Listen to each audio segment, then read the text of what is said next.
Barrister রুমিন ফারহানা বিগত আওয়ামী লীগ সরকারের আমলে সংসদ ও রাজপথে প্রতিবাদী কণ্ঠ হিসাবে পরিচিত ছিলেন। তৎকালীন সময়ে গুম, খুন ও বিচার বহির্ভূত হত্যাকাণ্ডের বিরুদ্ধে তিনি সংসদ, জনসভা ও টকশোতে ধারাবাহিকভাবে কথা বলেছেন। এমনকি দলীয় সিদ্ধান্তের অংশ হিসাবে এক পর্যায়ে সংসদ সদস্য পদ থেকেও পদত্যাগ করেন এই নেত্রী।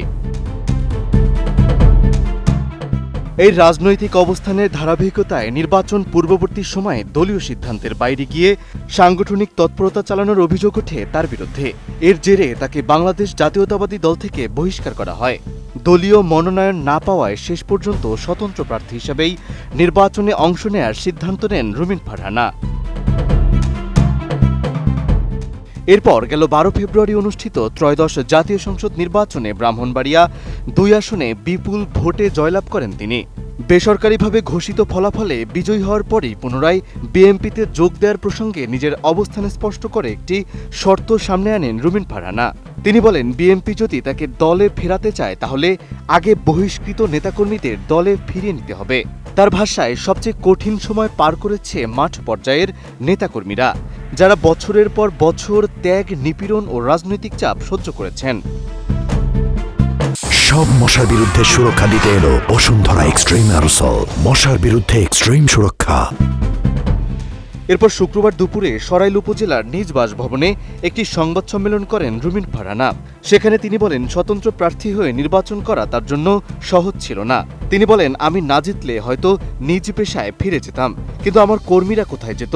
তাদের ভালোবাসা ও ত্যাগের দায় এড়ানোর কোনো সুযোগ নেই। নির্বাচনের পর নিজের করণীয় প্রসঙ্গে তিনি বলেন, দলীয় প্রার্থী না হয় নিজের অবস্থান ধরে রাখতে হলে কাজ করা ছাড়া কোনো বিকল্প নেই। ভবিষ্যতে আবার ভোটে দাঁড়াতে হলে জনগণের আস্থা অর্জনই হবে একমাত্র শক্তি বলেও মন্তব্য করেন তিনি। এ সময় তিনি ভোট গ্রহণ নিয়েও অভিযোগ তোলেন। তার দাবি অনুযায়ী দুপুরের পর কয়েকটি কেন্দ্রে ভোট কারচুপির চেষ্টা হয়েছে এবং ফলাফল বিলম্বিত করারও উদ্যোগ দেখা গেছে। এসব অভিযোগ নির্বাচন কমিশনের নজরে আনার কথা জানান তিনি। এর আগে ব্রাহ্মণবাড়িয়া 2 আসনে স্বতন্ত্র প্রার্থী হিসাবে রুমিন ফারহানা পেয়েছেন 1,18,547 ভোট। তার নিকটতম প্রতিদ্বন্দ্বী বিএনপির জোট প্রার্থী পেয়েছেন 80,434 ভোট। এই ব্যবধানই নির্বাচনী ফলাফলে তার সুস্পষ্ট অবস্থান তুলে ধরে।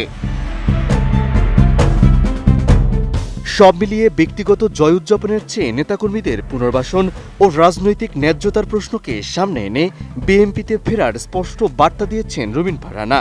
এখন দলীয় নেতৃত্ব এই শর্তকে কিভাবে মূল্যায়ন করে এবং পরবর্তী সিদ্ধান্ত কি নেয় সেটি এখন দেখার বিষয়। মেহেদী হাসান, এটিএন নিউজ।